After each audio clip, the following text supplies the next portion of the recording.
Good morning, I'm Taylor Wilson, and today is Wednesday, July 24th, 2024. This is The Excerpt. Today, how black women are mobilizing for Kamala Harris, plus Senator Bob Menendez will resign, and we look at which Trump family members could have influence in a second administration. Vice President Kamala Harris spoke in Milwaukee yesterday as she made her case to be the next president.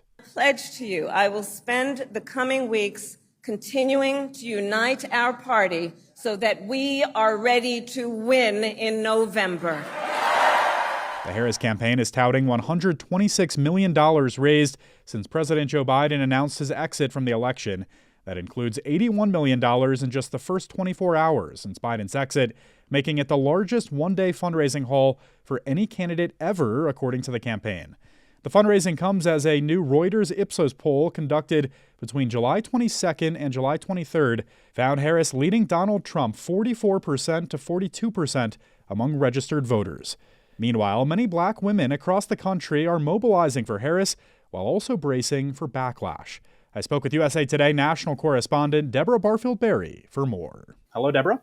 Hi, Jay. It's good to see you. Good to see you. Thanks for hopping on today. So I want to just start here, Deborah. Vice President Kamala Harris is now the likely Democratic candidate for president. What does this moment mean for black women in America? Well, from the women I talk to and the women who are putting things out on social media and different circles, there seems to be a level of excitement that some of them say they haven't had since some helped run campaigns like Obama's in 2008. And would you just tell us about this Zoom call on Sunday that came after the announcement that Biden was dropping out of the race? I don't know how long it took before texts were going out, emails. Everybody was using social media and their network to reach out to women all across the country, me included, where they were putting out the fact that they were having this Zoom call that evening to talk about Harris and what to do next. Word went out, and before you know it, folks were trying to get on the Zoom call, which had reached capacity, they say, before it even started, with 1,000. Then they expanded to 3,000, and it had also reached capacity. Then they said they were going to expand it to 10,000. And by the time we got off the call, organizers said there were 44,000 people on the Zoom. So needless to say, there were a whole lot of folks who were interested in being a part of that discussion. And what was the focus of that conversation?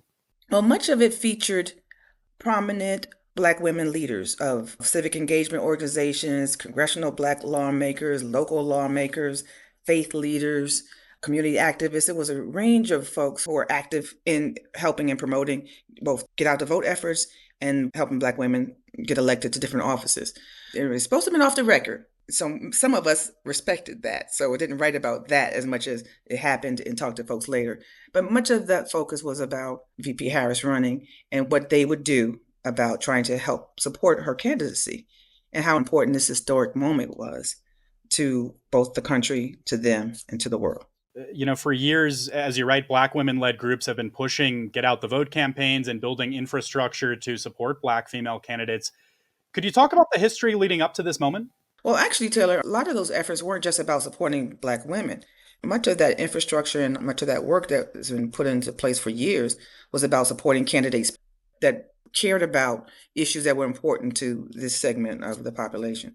So they were instrumental in helping candidates like Doug Jones in Alabama break some records by being the first Democrat in 25 years to win. They helped Biden in his bid. They played a key role in Warnock winning Georgia in Senate race. So it's not always been about helping black women, though that's been the push in recent years, especially since black women have been becoming not just the backbone of helping people, but getting elected themselves. And they've done it for candidates for years. So this is not new. I think what's been more of a focus in recent years is that the groups have become much more organized. They've also been able to raise money to go along with that infrastructure and to use it to help women candidates run and win. So that's the newer part. And they've been coalescing. There's a coalition that's unshakable, that they get together and they go hard in battleground states. They get together and have conferences, they strategize, or simply have a phone call on a Sunday night that brings 44,000 people to the call and raises $1.5 million.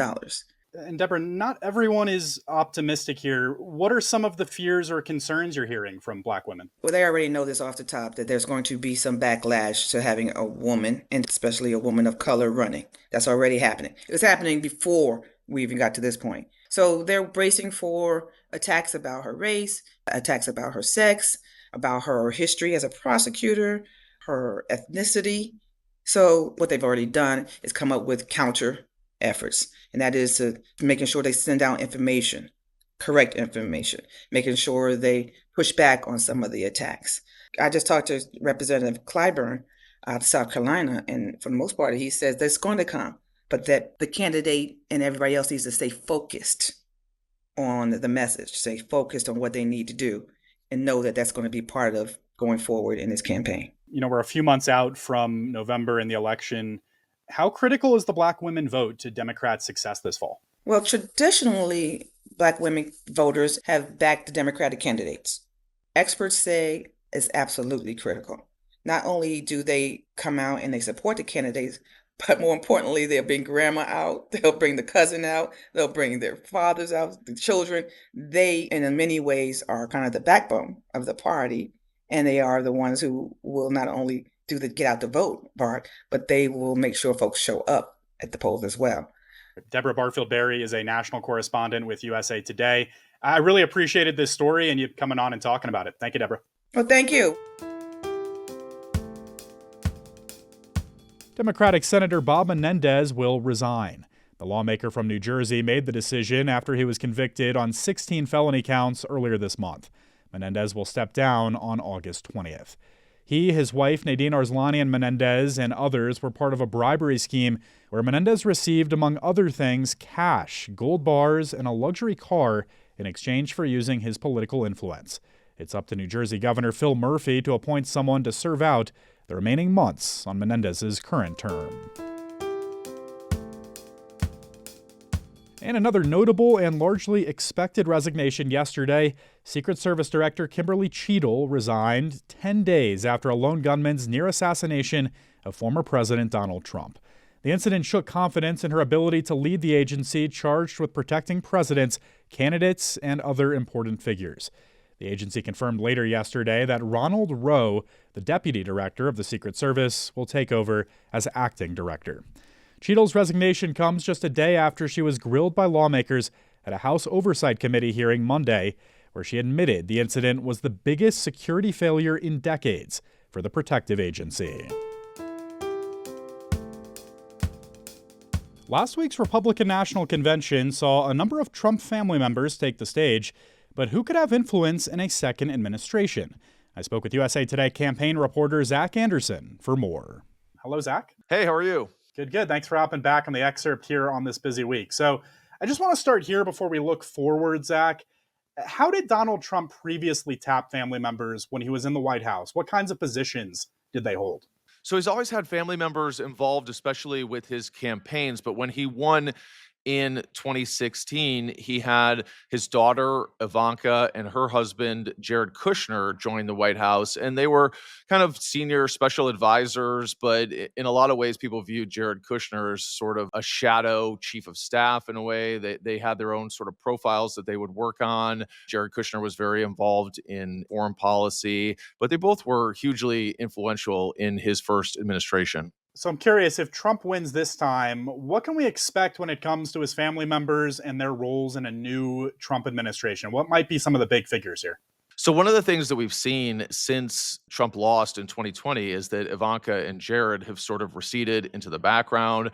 There was a lot that went on during the first Trump presidency. It was obviously very tumultuous in the sense is that they kind of had enough. They went down to their home in the Miami area with their kids, and they haven't been very public figures since then. They haven't been out on the campaign trail really stumping for their father as he runs for re-election. And what we've seen more so is that other Trump family members have really taken the spotlight. People like Donald Trump Jr., people like Eric Trump, who are the former president's two eldest sons. We've also seen Laura Trump, who is Eric Trump's wife, really take the spotlight. She's the co-chair of the Republican National Committee, and all three of them spoke at the convention this week. All of them have been involved in the past, but they really are now the biggest figures, the most prominent, and likely the most influential if Trump were to win re-election. So on that note, you write that there are more MAGA and less MAGA people even within Trump's family. It's clear he's really giving speaking opportunities and chances on the campaign trail to the more MAGA side, as you've outlined. So what is next for the members of his family that don't fall as strongly on the MAGA scale? And who are some of these family members? Are we talking about Ivanka in this case? Yeah, I think mostly Ivanka and Jared. Some other Trump family members that we haven't talked about are his wife, Melania, his youngest son, Barron. Their political views are not as well documented, but they are, obviously prominent members of his family. Melania has also been more in the background. She's going to make an appearance here at the convention. Barron has just started to dip his toes in a little bit. He was at a Trump rally in Miami last week, but it's not clear. He's still pretty young. It's not clear that he's really going to have much of a role. So what we're really seeing is Eric and Donald Trump Jr. especially take on a stronger position within Trump world. And Don Jr. was very influential in who his father selected as a running mate. J.D. Vance, the senator from Ohio, he really advocated strongly for him. Don Jr. is considered maybe the most MAGA, the most hardcore of the Trump family members. He really fits in strongly with that group, and the idea that he could advocate for somebody like Vance, who's kind of a kindred spirit, also very well liked by the MAGA faithful, is interesting. He said at a recent event that he was fighting off other forces who were trying to push other figures. And he has actually said that if his father's reelected, he won't necessarily push certain people for his administration, but he will try to keep out people that he doesn't like. So he'll act as like a gatekeeper. And that could obviously be an extremely important position if he's, keeping people that he doesn't like out of the White House. Yeah, it could be a massive role. Interesting perspective here. Zach Anderson covers Donald Trump and Republicans for USA Today. Thank you, Zach. Thank you. A retirement surge is here. A record 4.1 million Americans are set to turn 65 this year and each year through 2027, according to the Alliance for Lifetime Income's Retirement Income Institute. Although not all of those folks will retire, the surge of freshly minted 65-year-olds, known as Peak 65, will likely mean record retirements as well. The wave of retirees is expected to keep job openings elevated and force employers to raise pay to attract candidates from a more slowly growing labor force. There were 8.1 million job vacancies in May, Labor Department figures show, down from a record 12.2 million in March of 2022, but above the pre-pandemic average of about 7 million. For a closer look at which industries will be hit by the retirement surge, the highest, check out a link in today's show notes. President Joe Biden will address the nation from the Oval Office tonight about what comes next now that he has ended his bid for a second term. You can follow along with usatoday.com. And we're excited for the 2024 Olympic Games to kick off this week. And today you can hear from a member of Team USA, BMX racer Cam Wood. The 22-year-old is America's top hopeful in the sport at the 2024 Paris Olympics. Tune in after 4 p.m. Eastern Time on this feed as Cam joins my co-host Dana Taylor to talk about his journey and his goals for this year's Games. And thanks for listening to The Excerpt. You can get the podcast wherever you get your pods, and if you're on a smart speaker, just ask for The Excerpt. I'm Taylor Wilson, back tomorrow with more of The Excerpt from USA Today.